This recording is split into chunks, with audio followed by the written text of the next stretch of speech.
Boa noite, meus amados irmãos, que a paz e a graça de Cristo esteja com cada um de vocês. Como é sabido de vocês, todas as terças nós estamos disponibilizando aqui no canal da Igreja Presbiteriana do Brasil em Acopiara um sermão em série para a nossa edificação. Atualmente nós estamos expondo a carta de Tiago e pela graça do Senhor nós chegamos hoje no capítulo 3, versículos 13 a 18, os quais eu estarei lendo para a nossa edificação e esperando ansiosamente e alegremente que essa palavra encontre bom lugar no teu coração. O tema que iremos tratar é domínio próprio, efeito da graciosa sabedoria que vem de Deus. Diz o texto: quem entre vós é sábio e inteligente? Mostrem mansidão de sabedoria mediante condigno proceder às suas obras. Se pelo contrário tendes em vosso coração inveja amargurada e sentimento faccioso, nem vos glorieis disso, nem mintais contra a verdade. Esta não é a sabedoria que desce lá do alto, antes é terrena, animal e demoníaca. Pois onde há inveja e sentimento faccioso, aí há confusão e toda espécie de coisas ruins.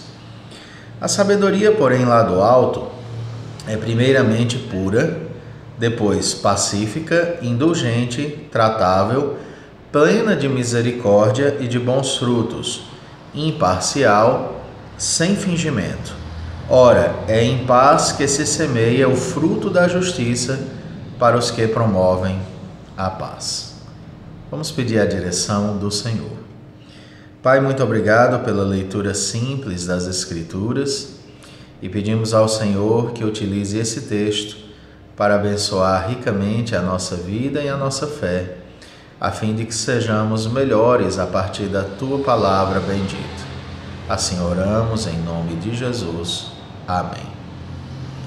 Na semana anterior, nós aprendemos que essa carta, ela trata acerca de muitas questões relacionadas ao domínio próprio. E essas questões, elas são extremamente pertinentes ao que nós estamos vendo nesse momento. Hoje nós iremos verificar, queridos, que é impossível nos conduzirmos de modo agradável ao Senhor em meio a incrédulos e suas perseguições, sem o uso da sabedoria que vem de Deus, a qual se opõe à sabedoria do mundo.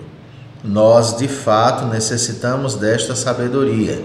Como disse o sábio Salomão, o temor do Senhor é o princípio do saber, mas os loucos desprezam a sabedoria e o ensino, conforme Provérbios capítulo 1, verso 7.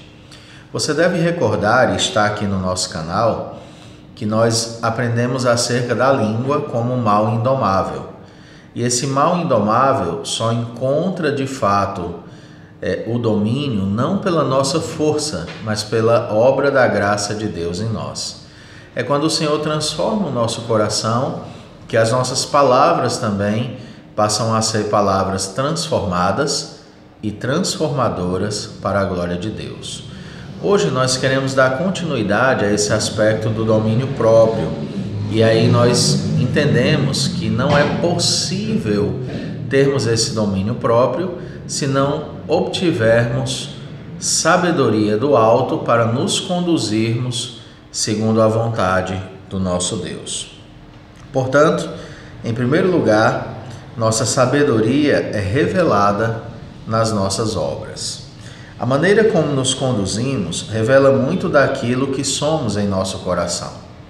Nossas ações são manifestas conforme a cosmovisão que domina o nosso ser.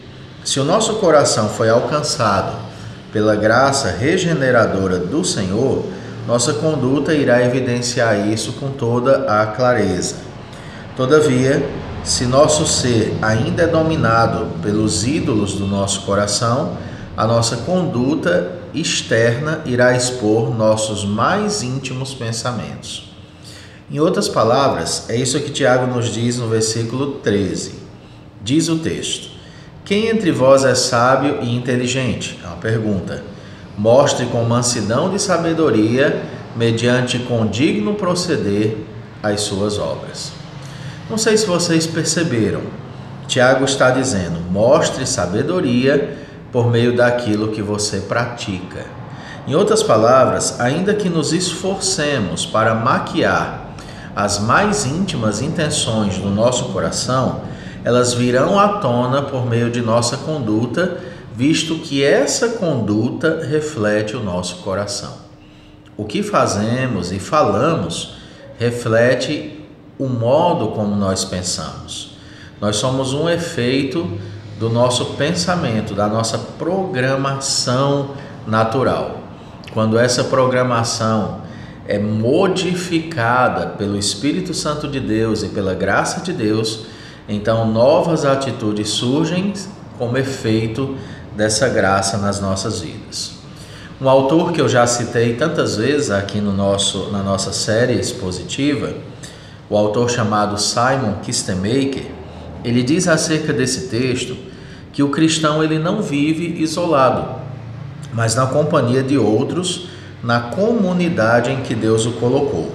Essa comunidade é, em primeiro lugar, a Igreja de Jesus Cristo. Conforme sua vocação, a Igreja está no mundo para fazer brilhar o Evangelho. A razão pela qual a Igreja está nesse mundo ainda é para resplandecer a luz da glória de Cristo e ser canal para que outras vidas sejam alcançadas pelo Senhor.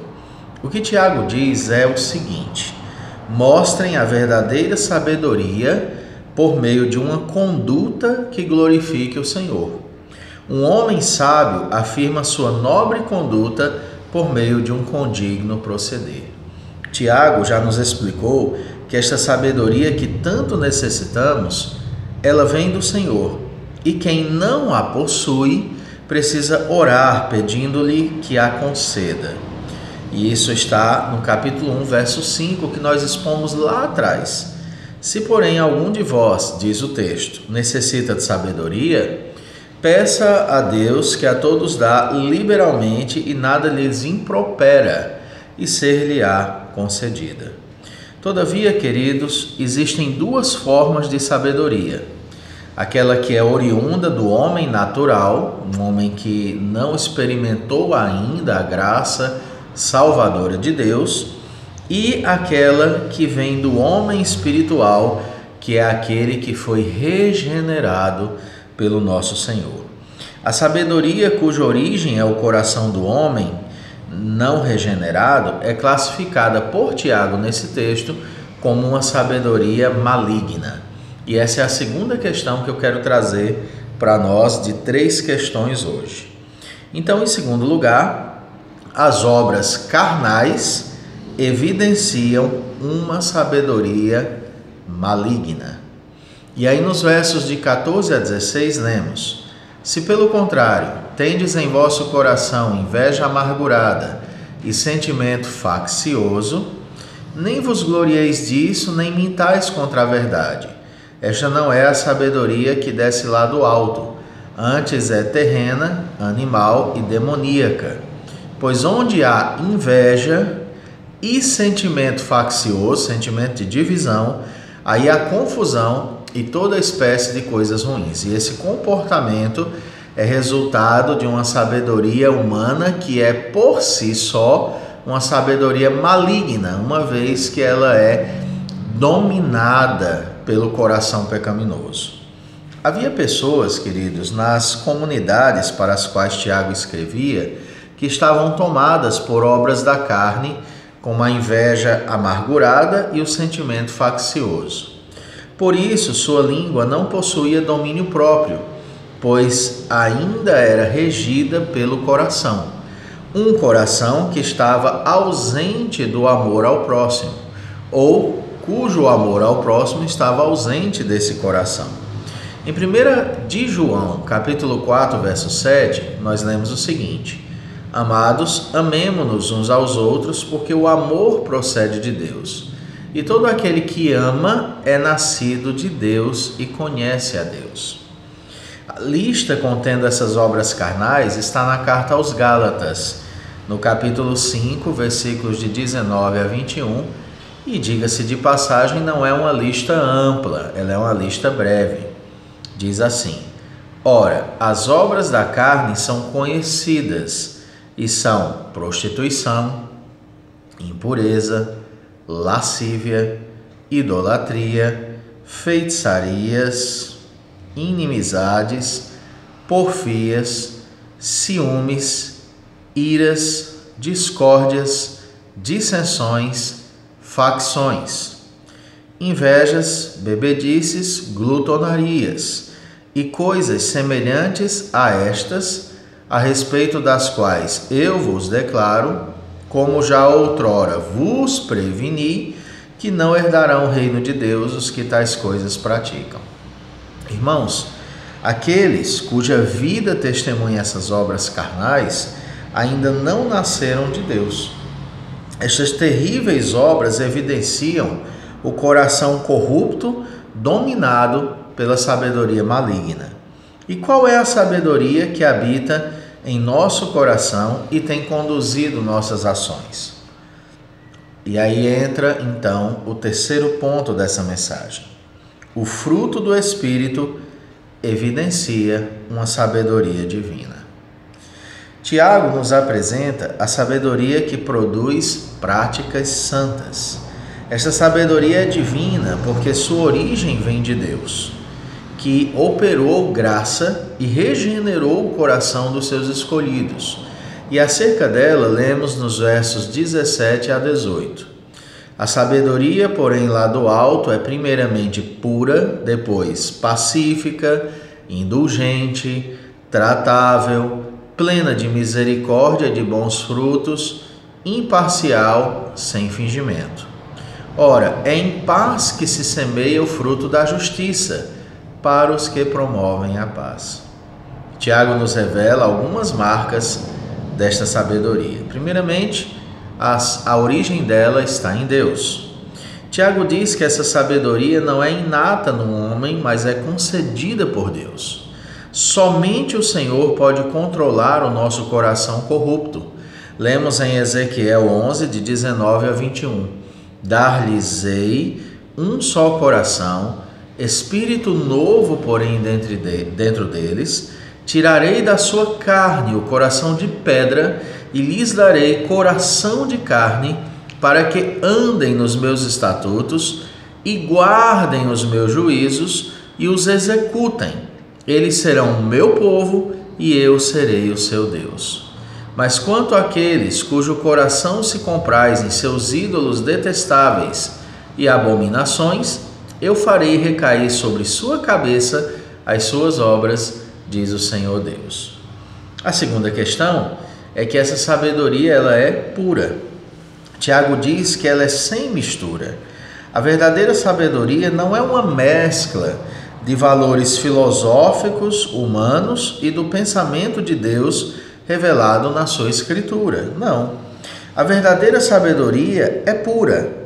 Há louvores a esta sabedoria na palavra de Deus. Provérbios 8, de 22 a 36, diz assim: O Senhor me possuía no início de sua obra, antes de suas obras mais antigas.